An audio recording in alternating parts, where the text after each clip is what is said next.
그레고리 얀츠, 앤 맥머리 저자의 분노 조절하기 1장 분노의 역할. 분노가 용납되는 때는 언제인가? 내가 분하여함은 어찌됨이며 안색이 변함은 어찌됨이냐. 창세기 4장 6절. 분노가 삶의 일부분인 것은 명백하다. 대부분의 사람들은 일상 속에서 어느 정도의 분노를 경험한다. 가끔 분노는 상황에 적절한 역할을 하기도 하지만 그렇지 않은 경우가 더 많다. 대부분의 사람들은 분노를 조절하는 적절한 균형 감각이 부족하다. 즉, 정말로 화를 내야 할 때와 화를 내면 안 되는 상황에 대한 합리적인 판단이 결여되어 있다. 당신의 삶에서 분노를 다 몰아낼 필요는 없다. 그럴 수도 없지만 말이다. 분노는 당신의 삶에서 항상 동반되는 자연스러운 감정의 표출이며 하나의 정서적인 반응이라고 말할 수 있다. 분노에 대한 합리적인 태도는 우리들의 삶 속에서 과도하지 않은 적절한 한도 내에서 분노의 역할을 조절하고 통제하는 것이다. 만약 당신이 이러한 적절한 범위와 한도를 파악하는 것이 쉽지 않다면 보다 큰 권능이신 하나님이 정해주신 분노의 영역과 범위를 제한하고자 한다. 하나님은 분노에 합당한 것들의 목록을 우리에게 주셨다. 그 목록은 그다지 길지 않은 편이다. 분노의 힘. 분노의 적절성 여부는 분노를 표출하는 행위 그 자체가 문제가 되는 것이 아니라 분노가 발생되는 상황의 적절성과 분노를 표출하는 방법의 타당성 여부에 있다. 하나님은 구약 성경에서 특히 인간들의 불순종에 대해 항상 분노를 표출하신다. 불순종하는 인간을 다스리시는 하나님이 그 상황에서 분노하실 수밖에 없는 것은 그렇게 놀랄 만한 일이 아니다. 하나님도 분노하신다. 그리고 인간 또한 분노할 수 있도록 허락하셨다. 하나님과 인간의 분노 역할은 창세기에서부터 이미 나타나고 있으며 이 원리는 성경 전체를 지배하는 맥락이다. 분노하다, 성난, 경노, 그리고 격분이라는 단어는 성경에 약 600회 정도 나타난다. 이러한 분노에 대한 성경의 언급들을 확인하면서 나는 분노에 대한 말씀 속의 이미지와 그 동의어적 표현에 충격을 받았다. 성경에서 분노는 강력한 권능이며 역동적인 감정의 표출이다. 분노가 표출될 때 분노를 표출하는 존재나 그 분노의 대상은 항상 엄청난 변화를 경험할 수밖에 없었다. 다시 말하자면 분노는 매우 효과적이다. 분노라는 표현과 그 동의어들이 어떻게 표현되고 있는지 살펴보면 다음과 같다. 심히 노한지라 창세기 39장 19절. 그 노여움이 혹독하니 창세기 49장 7절. 심히 노하여 출애굽기 11장 8절. 그 진노가 그들을 지푸라기 같이 사르니이다. 출애굽기 15장 7절. 나의 노가 맹렬함으로 출애굽기 22장 24절. 내가 진노로 너희에게 대항하되 레위기 26장 28절. 그의 노를 일으키면 신명기 4장 25절. 너희에게 진노하사 신명기 7장 4절. 여호와께서 또 진노와 격분과 크게 통한하심으로 신명기 29장 28절. 사울이 요나단에게 화를 내며 사무엘상 20장 30절. 여호와를 노엽게 하였으니. 열왕기상 14장 22절. 나를 경노하게 하였음이라. 내가 내린 진노가 꺼지지 아니하리라. 열왕기하 22장 17절. 우리 하나님 여호와께서 우리를 찢으셨으니. 역대상 15장 13절. 나의 노여움을 이곳에 쏟음에. 역대하 34장 25절. 그의 콧김에 사라지느니라. 욥기 4장 9절. 그가 진노하심으로 산을 무너뜨리시며. 욥기 9장 5절. 하나님이 진노를 돌이키지 아니하시나니. 욥기 9장 17절. 나를 향하여 진노를 더하시니. 욥기 10장 17절. 그는 진노하사 나를 찢고 적대시하시며. 욥기 16장 9절. 그때의 분을 바라며 진노하사. 시편 2편 5절. 여호와여 진노로 일어나사. 시편 7장 6절. 그들이 죄악을 내게 더하며 노하여. 시편 55장 3절. 주의 분노를 그들에 의해 부으시며. 시편 69편 24절. 진노의 연기를 뿜으시나이다. 시편 74편 1절. 누가 주의 노여움의 능력을 알며. 시편 90편 11절.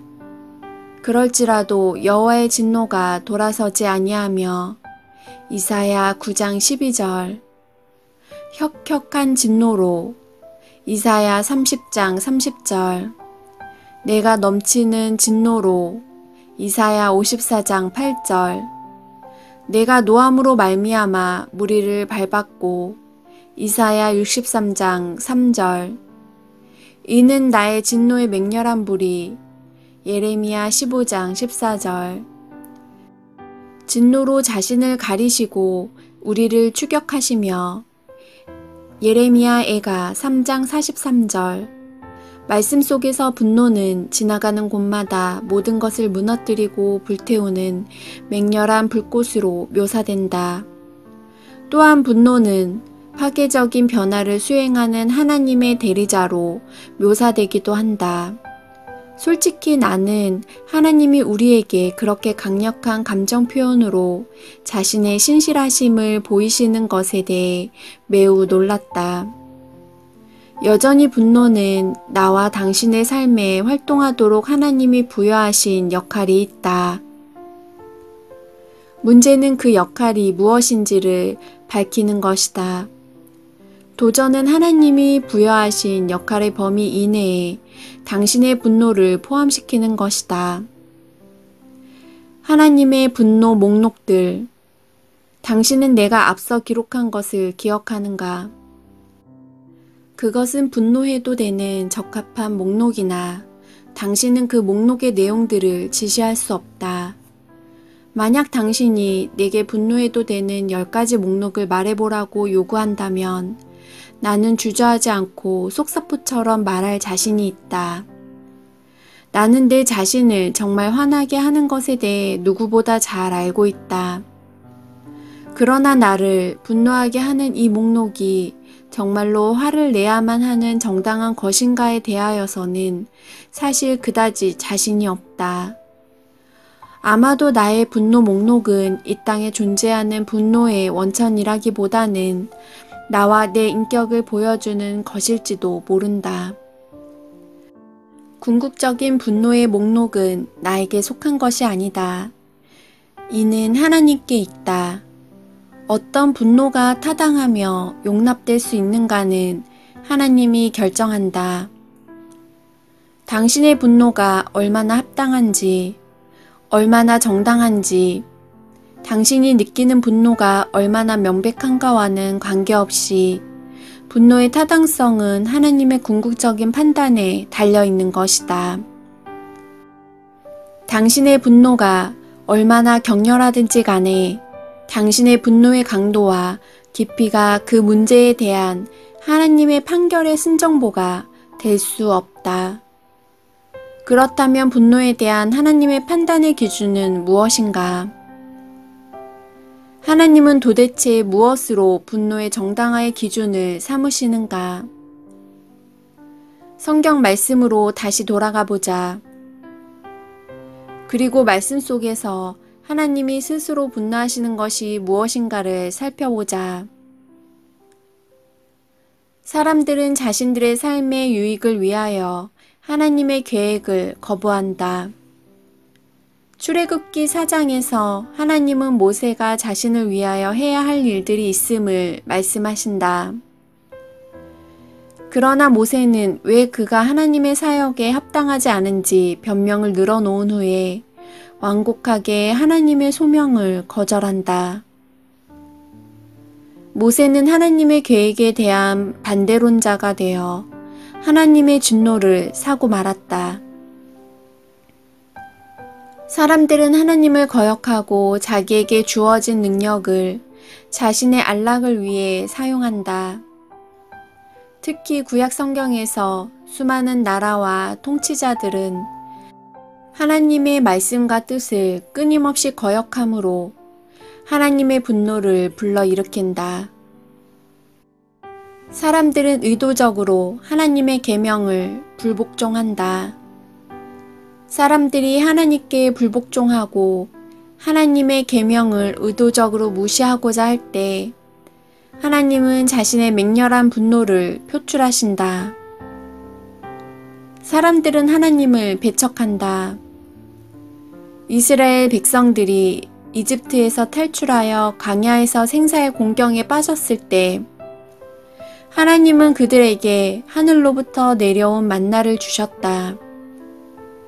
그러나 그들은 만나를 실증내고 노예의 삶으로 억압받는 이집트를 더 좋은 삶으로 미화하며 하나님께 불평을 쏟아놓기 시작했다.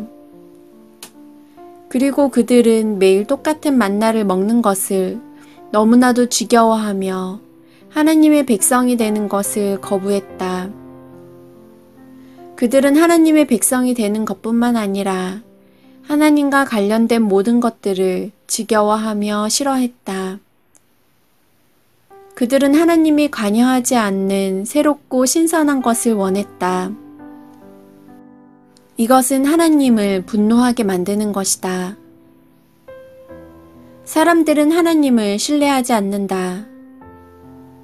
하나님이 주시겠다고 약속하신 땅을 정찰하기 위하여 12명의 정탐꾼을 가나안 땅에 보냈을 때 10명의 정탐꾼은 그 땅을 정복할 수 없다는 부정적인 내용을 보고했다.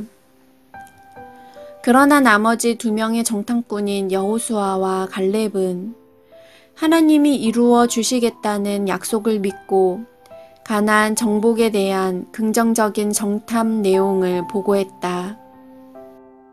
그러므로 하나님은 맹렬한 분노와 함께 여호수아와 갈렙을 제외한 10명의 정탐꾼 편에 선 부족들에게는 약속하신 땅에 그들의 후손이 들어가는 것을 거절하셨다.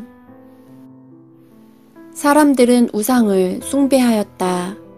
하나님께서 그의 백성들에게 가나안 땅을 주셨을 때도 그들의 의로움 때문이 아니었다. 여전히 그들의 본성이 우상을 숭배하는 악한 본성의 존재들이었음에도 불구하고 하나님께서 특별히 허락하신 것으로 절대적인 은혜의 선물인 것이다. 그러므로 하나님은 끊임없이 우상 숭배에 참여하지 말 것을 요구하시며 경고하시다. 그들이 하나님의 말씀을 거역하고 계속적으로 우상을 숭배하게 되므로 하나님은 진노하셨고 그들 이스라엘과 유다 모두 포로가 되고 만다. 사람들은 다른 존재를 억압한다. 하나님은 속이는 저울로 사람들을 속이거나 어떤 방식으로든지 고아와 가부 같은 약자를 이용하며 사람들을 착취하고 억압하는 것을 원하지 않으신다. 마태복음 18장에서 예수님은 그의 주인이 기회로 제공한 용서를 그의 동료 종을 억압하는 것으로 사용한 무자비한 종의 이야기를 이 예로 사용하셨다. 사람들은 항상 하나님을 배반한다.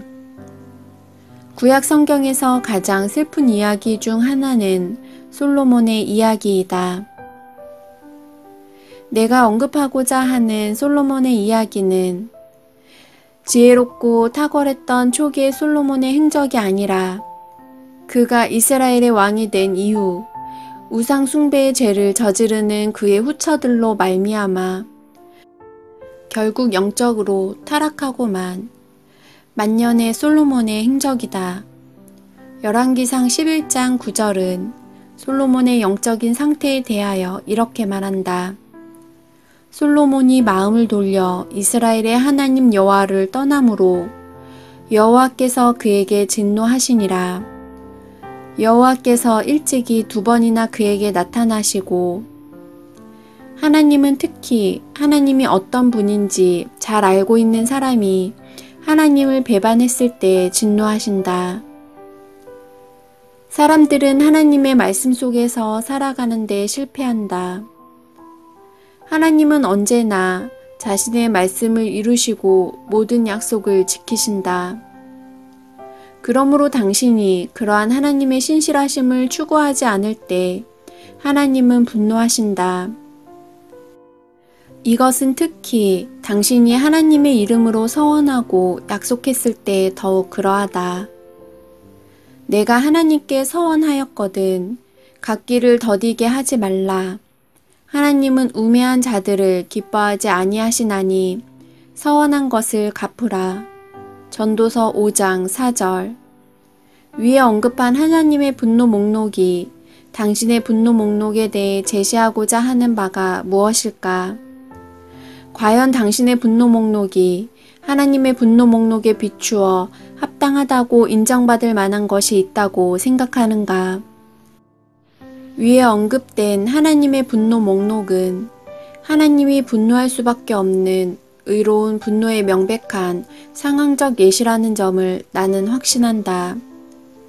분명 하나님은 그의 계획하심이 인간들의 심한 반대에 부딪힐 때 또한 그분의 뜻이 인간들의 악한 욕망으로 방해를 받으며 그의 신실하심이 거절당했을 때, 인간들이 그분의 계명에 복종하지 않았을 때, 그리고 하나님을 사랑하는 사람들이 절망에 빠졌을 때 하나님은 분노하신다.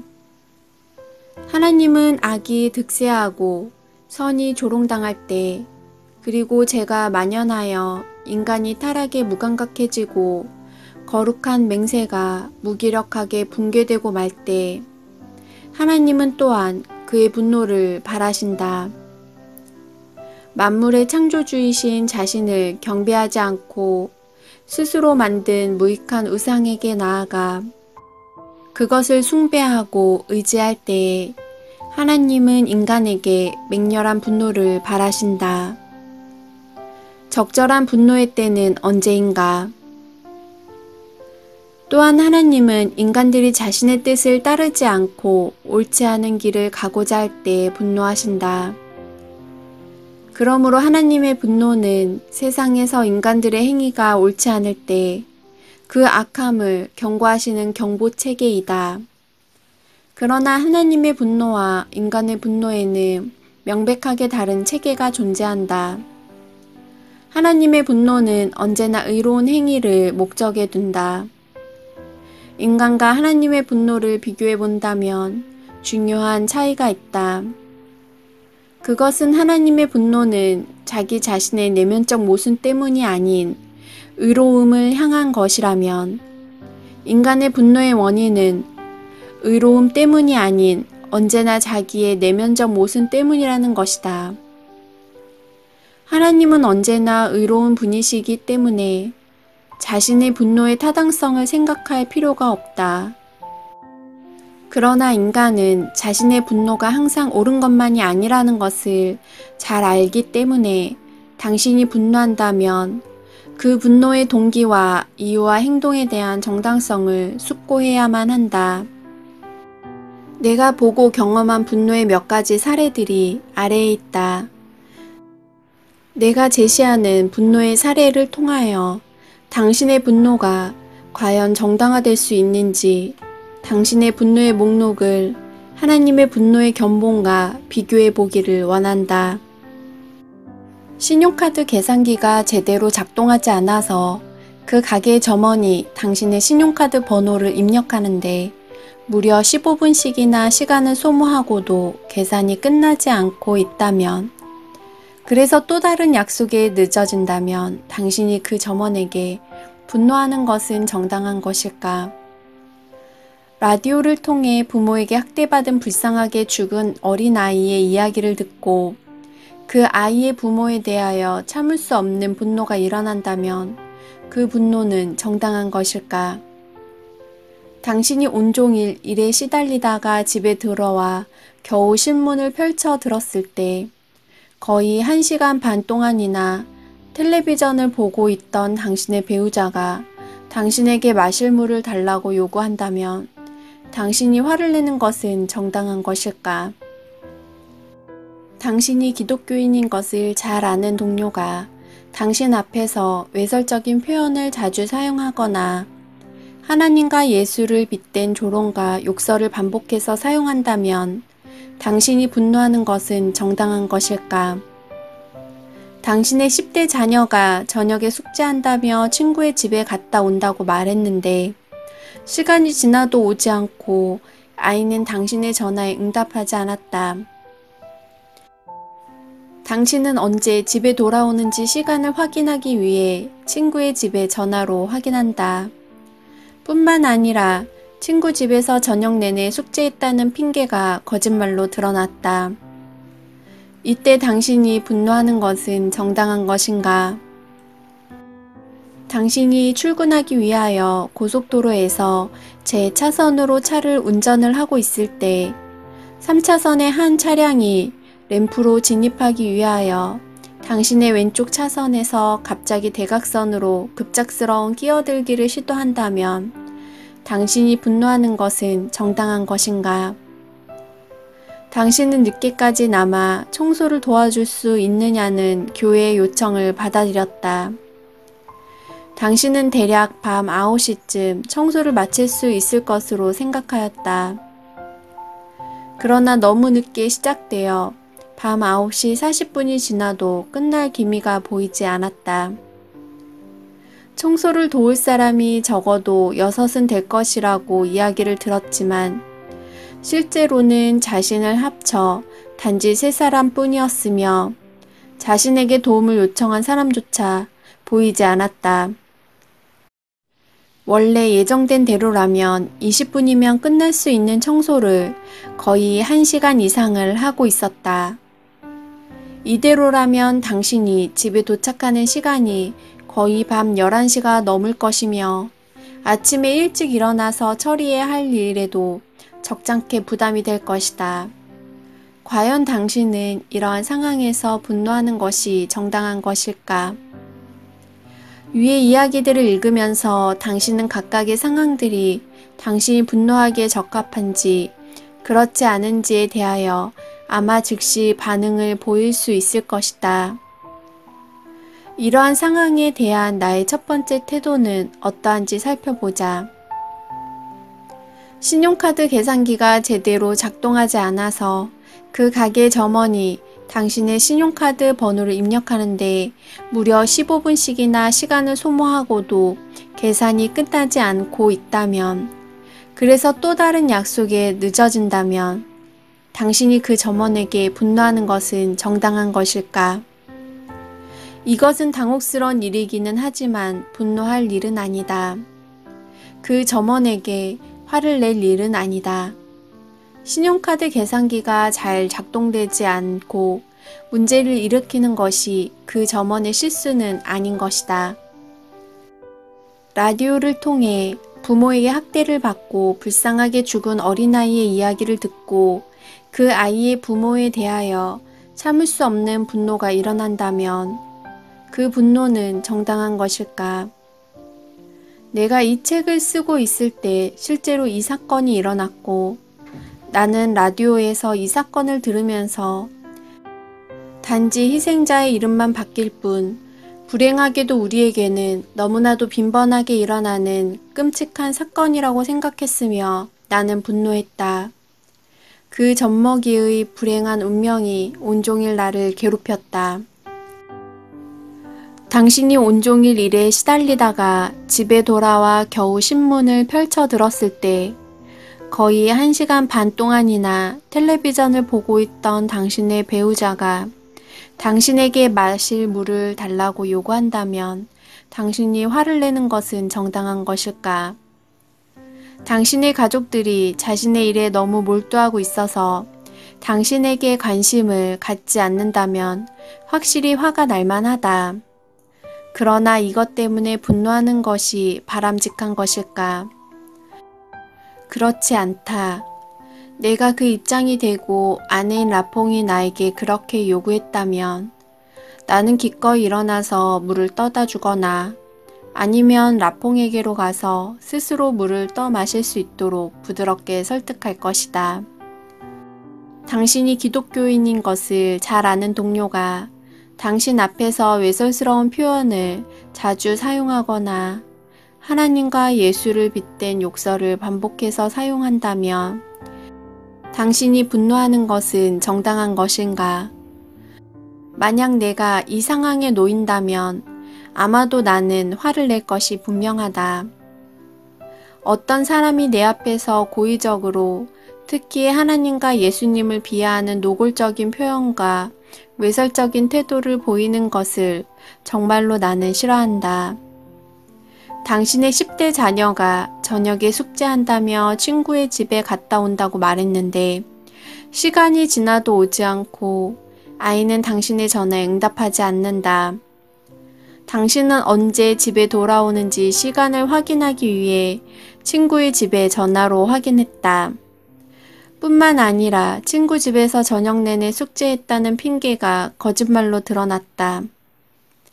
이때 당신이 분노하는 것은 정당한 것인가? 10대 아이가 내 자녀라면 나는 화를 내게 될 것이다. 화를 내는 이유는 그가 거짓말을 하고 있기 때문이다. 또한 내가 화를 내는 이유는 그가 어디에 있는지 알 수 없어서 너무나 속이 상하다는 점이다. 그렇지만 부모에게 있어서 분노와 걱정은 좋은 조합이 아니다. 당신이 출근하기 위하여 고속도로에서 제 차선으로 차를 운전을 하고 있을 때 3차선의 한 차량이 램프로 진입하기 위하여 당신의 왼쪽 차선에 갑자기 대각선으로 급작스러운 끼어들기를 시도한다면 당신이 분노하는 것은 정당한 것인가? 고속도로에서 램프의 출구로 나가기 위하여 어떤 차가 내 앞에서 갑자기 끼어들기를 시도한다면 약간은 짜증스러울 수도 있다. 그러나 이것은 단지 약간 신경을 예민하게 하는 일이기는 하지만 분노할 일은 아니다. 당신은 늦게까지 남아 청소를 도울 수 있느냐는 교회 요청을 받아들였다. 당신은 대략 밤 9시쯤 청소를 마칠 수 있을 것으로 생각하였다. 그러나 너무 늦게 시작되어 밤 9시 40분이 지나도 끝날 기미가 보이지 않았다. 청소를 도울 사람이 적어도 6은 될 것이라고 이야기를 들었지만 실제로는 자신을 합쳐 단지 3사람뿐이었으며 자신에게 도움을 요청한 사람조차 보이지 않았다. 원래 예정된 대로라면 20분이면 끝날 수 있는 청소를 거의 1시간 이상을 하고 있었다. 이대로라면 당신이 집에 도착한 시간이 거의 밤 11시가 넘을 것이며 아침에 일찍 일어나서 처리해야 할 일에도 적잖게 부담이 될 것이다. 과연 당신은 이러한 상황에서 분노하는 것이 정당한 것인가? 이러한 상황은 더 빈번할 수도 있지만 적어도 한 달에 한 번씩은 교회에서 일어나는 일이기도 하다. 물론 당신이 봉사하려고 생각한 것보다 더 많은 시간을 소비해야 하고 도와주는 사람은 턱없이 부족하다면 분명 화가 날 수도 있는 일이기도 하다.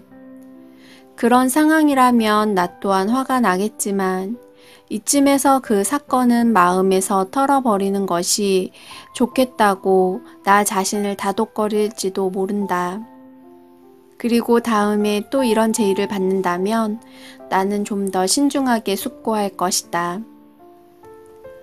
자, 위의 사례들에 대하여 내가 반응한 것을 직계하면 세 가지 사례에 대해서는 화를 내는 것이 합당하다였고 나머지 네 가지 사례에서는 화를 내면 안 된다였다.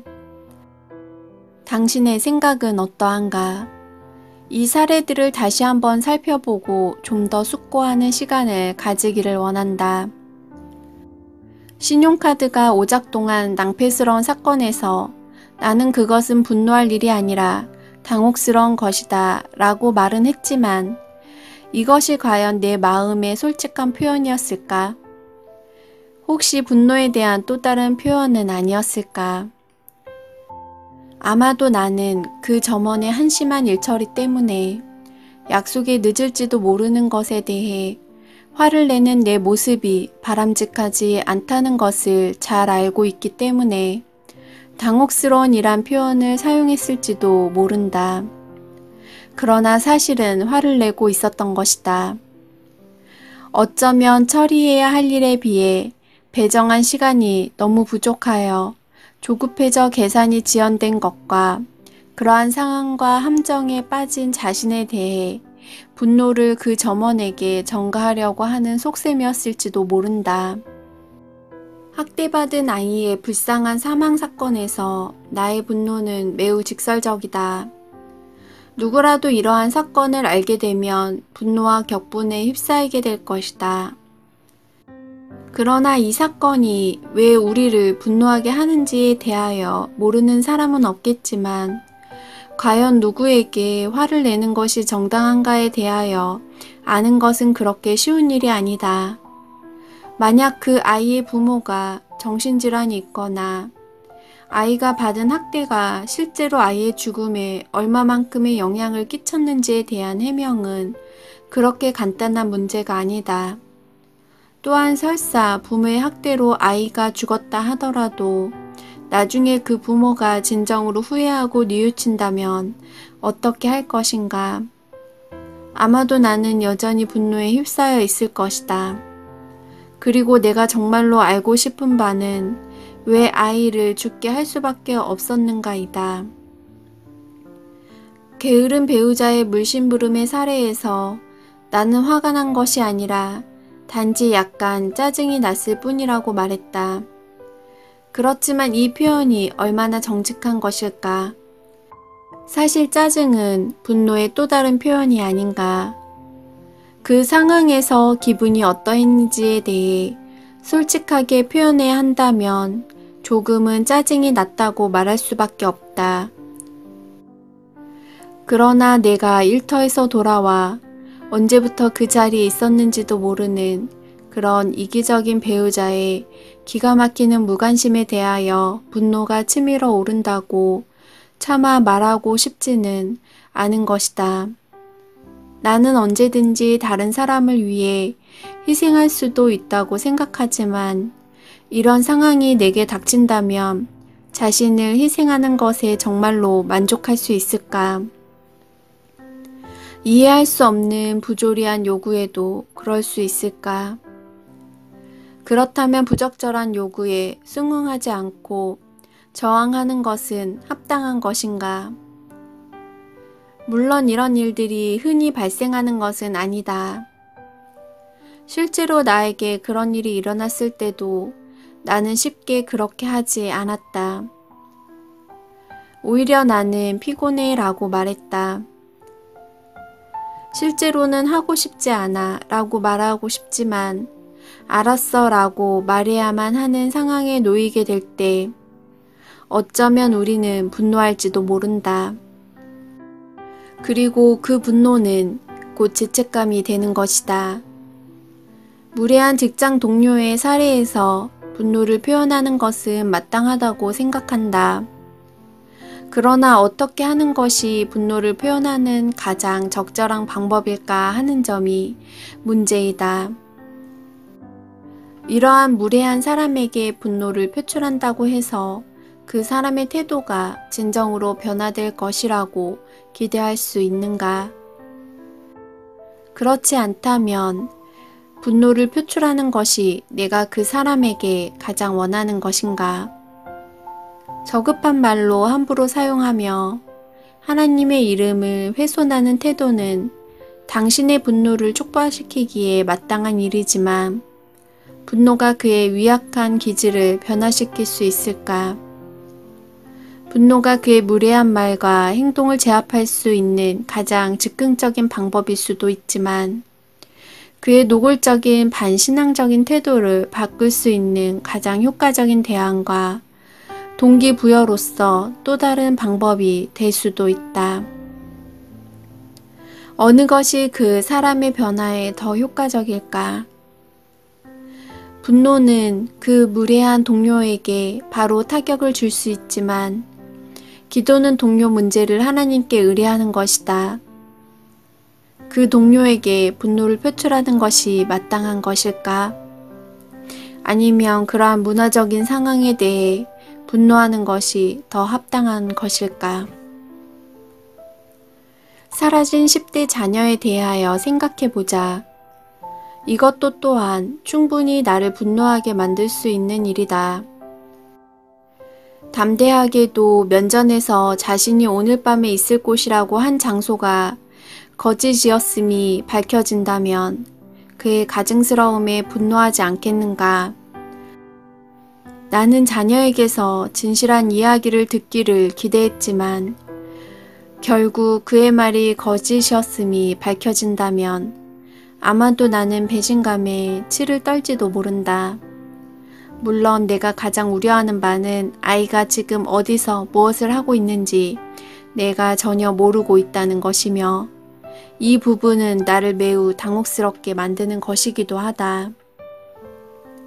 내가 우리 아이의 친구 집에 아이를 찾기 위해 전화했을 때 아이가 그곳에 없다는 사실 외에는 아이의 행적에 관하여 아는 게 하나도 없다는 것이 나를 곤혹스럽게 만들었다.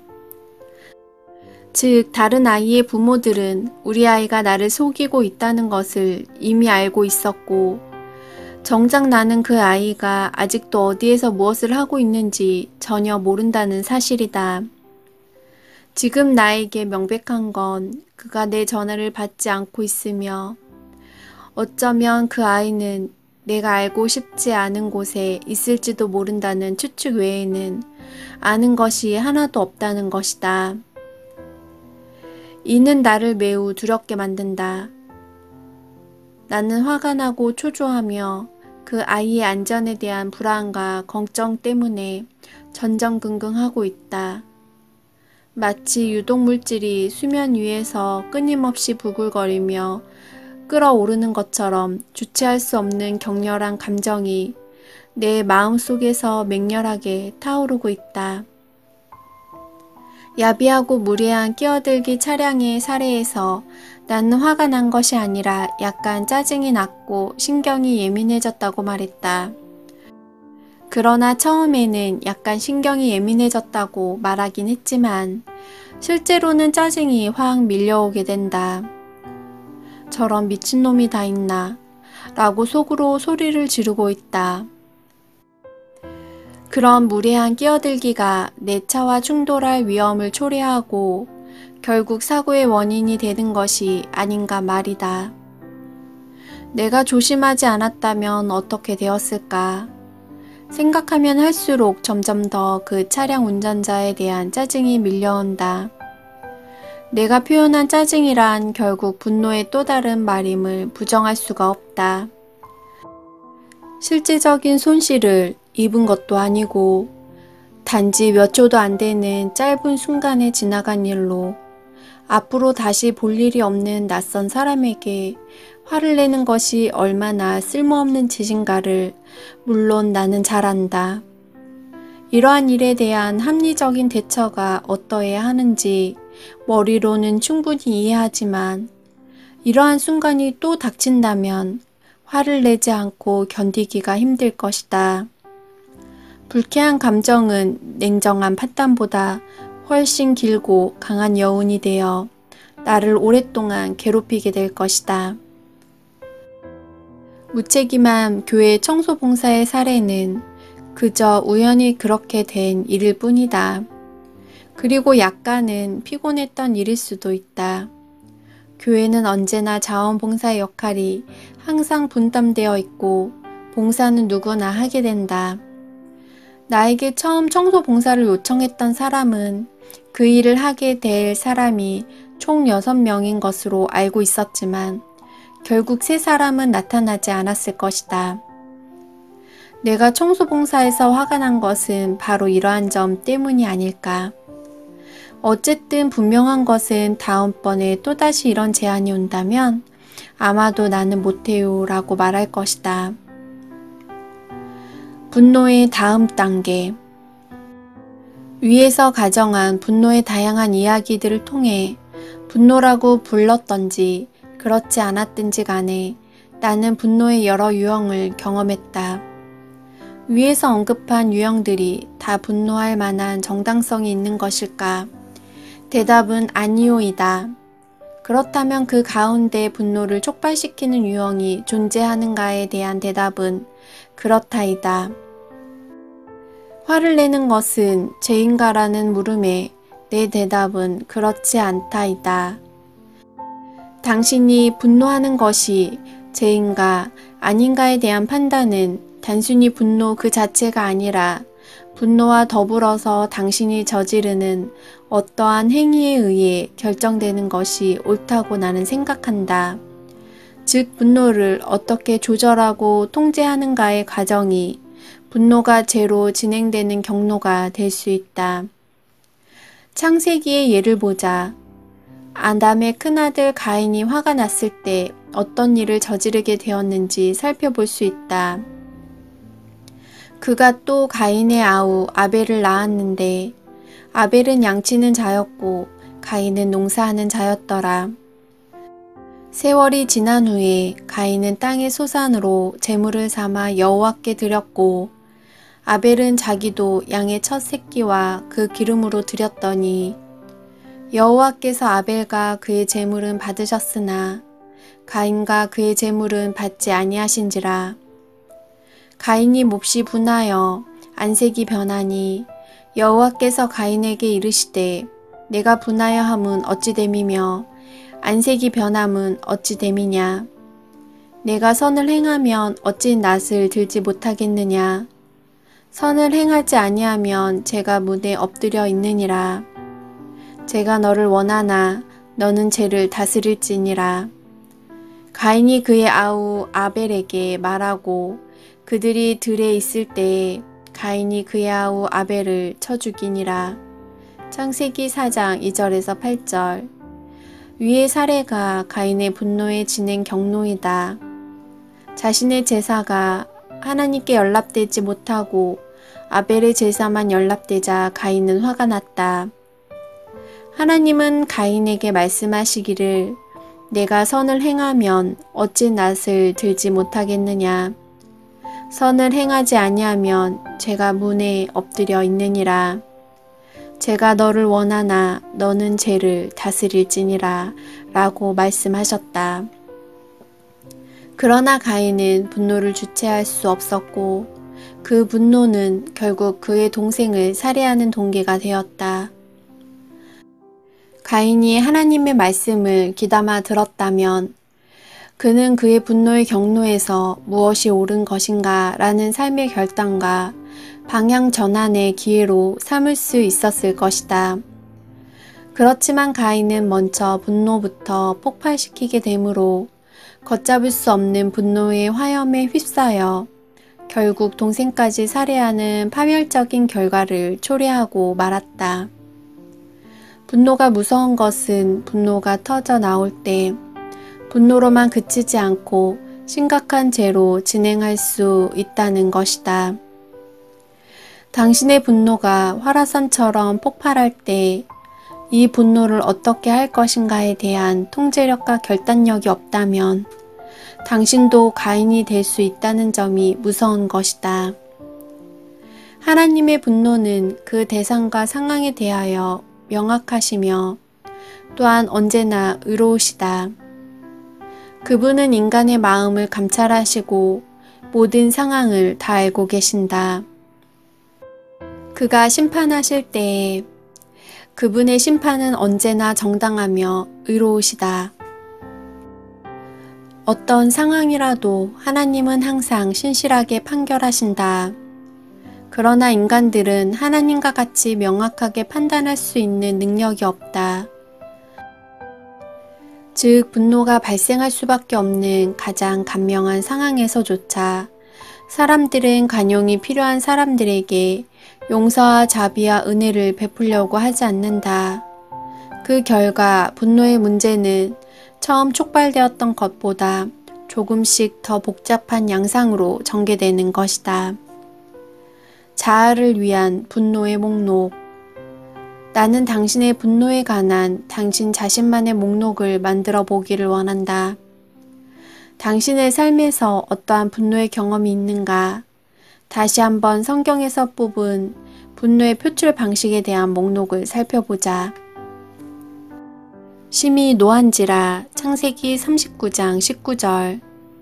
그 노여움이 혹독하니 창세기 49장 7절. 심히 노하여 출애굽기 11장 8절. 그 진노가 그들을 지푸라기 같이 사르니이다. 출애굽기 15장 7절. 나의 노가 맹렬함으로. 출애굽기 22장 24절. 내가 진노로 너희에게 대항하되. 레위기 26장 28절. 그의 노를 일으키면. 신명기 4장 25절. 너희에게 진노하사. 신명기 7장 4절.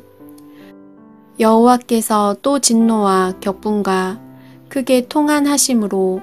신명기 29장 28절. 사울이 요나단에게 화를 내며. 사무엘상 20장 30절. 여호와를 노엽게 하였으니. 열왕기상 14장 22절. 나를 격노하게 하였음이라. 내가 내린 진노가 꺼지지 아니하리라. 열왕기하 22장 11절. 우리 하나님 여호와께서 우리를 찢으셨으니. 역대상 15장 13절. 나의 노여움을 이곳에 쏟음에.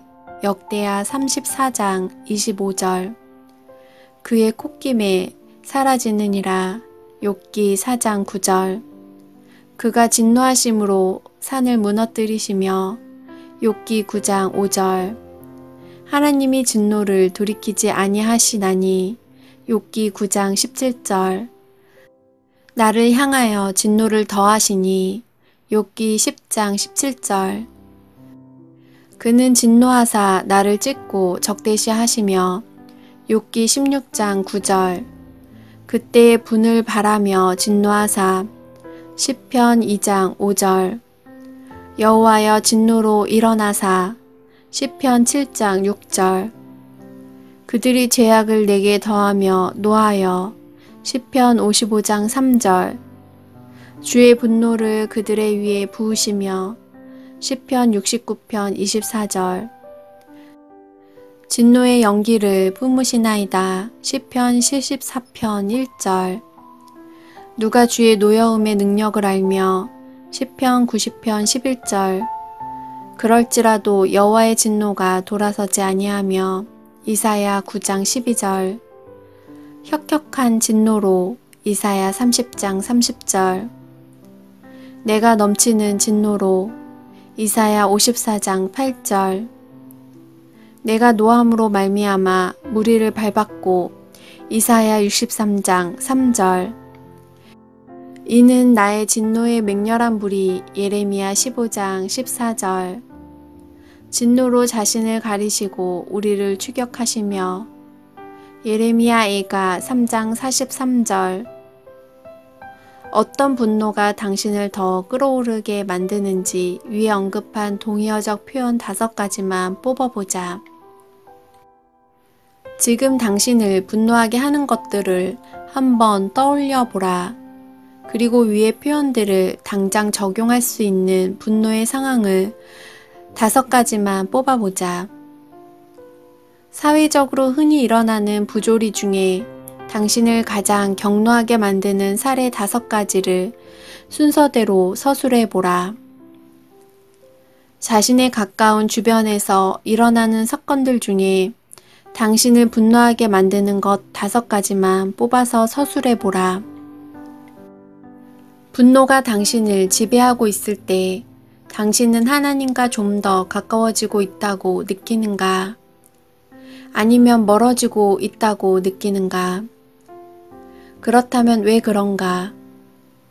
하나님은 당신이 분노를 체험하고 그것을 조절할 수 있는 능력과 함께 당신을 창조하셨다. 즉, 당신은 자신의 분노를 적절하게 조절할 수 있는 능력을 겸비한 동기부여자인 것이다. 그러므로 당신은 이러한 강력한 도구를 소유한 존재로서 이 도구를 어떻게 적절하게 사용하며 얼마나 가치 있게 다루어야 하는지를 배울 필요가 있다. 오직 하나님 그분의 사역과 인격적인 존재성만이 우리에게 분노를 어떻게 다루시는지 가장 적절한 사례와 모범을 제시하신다. 인간은 분노를 제대로 다루지 못할 뿐 아니라 오히려 부적절하게 이용함으로써 그 기능을 망치고 있다. 분노에 대하여 바울은 우리에게 이렇게 권면한다. 내 사랑하는 형제들아, 너희가 알지니 사람마다 듣기는 속히 하고 말하기는 더디하며 성내기도 더디하라. 사람이 성내는 것이 하나님의 의를 이루지 못함이라. 야고보서 1장 19절에서 20절. 세상은 당신에게 분노에 대한 온갖 종류의 부정적인 동기를 제공하게 될지도 모른다. 그러므로 분노가 일어날 때에 당신에게는 세속이 아닌 하나님만이 당신 삶의 안전한 안내자가 되어야만 한다. 내가 분노하게 될 때 어떻게 하는 것이 가장 적절한가에 대한 세속적인 목록은 복잡다단할 뿐 아니라 하나님께서 중요하게 생각하시는 분노의 목록과는 전혀 다르게 구성되어 있다. 당신에게 가장 중요한 점은 당신이 지금까지는 세속적인 분노 목록 안에서 영향을 받으며 살아왔음을 인정하고 어떻게 하면 이제부터는 하나님의 분노 목록 안에서 하나님의 다스림을 받으며 살아가는가이다. 하나님 아버지, 당신의 분노하심은 언제나 의로우심을 고백합니다. 저희가 분노에 휩싸일 때마다 당신의 긍휼하심으로 저희 죄를 용서하여 주옵소서. 맹렬한 분노가 타오른다 하더라도 분노하지 말아야 할 때를 구별할 줄 아는 능력을 저희에게 주시고 언제나 평안함이 저희 마음에 깃들게 하여 주옵소서. 또한 정말로 분노가 필요한 때가 어느 때인지 깨달을 수 있는 의로운 마음을 허락하여 주옵소서. 그리하여 저희의 태만함이 하나님 안에서 온전하게 드러나게 하옵소서. 저희 분노가 하나님이 쓰시는 능력이 되어 하나님의 일을 이루게 하옵시고 저희 삶의 거룩한 목적이 되게 하옵소서. 결단코 저희의 분노가 당신의 거룩한 뜻을 해방하는 약한 것이 되지 않게 하옵소서. 그레고리 얀츠 앤 맥머리 저자의 분노 조절하기 1장 분노의 역할. 분노가 용납되는 때는 언제인가?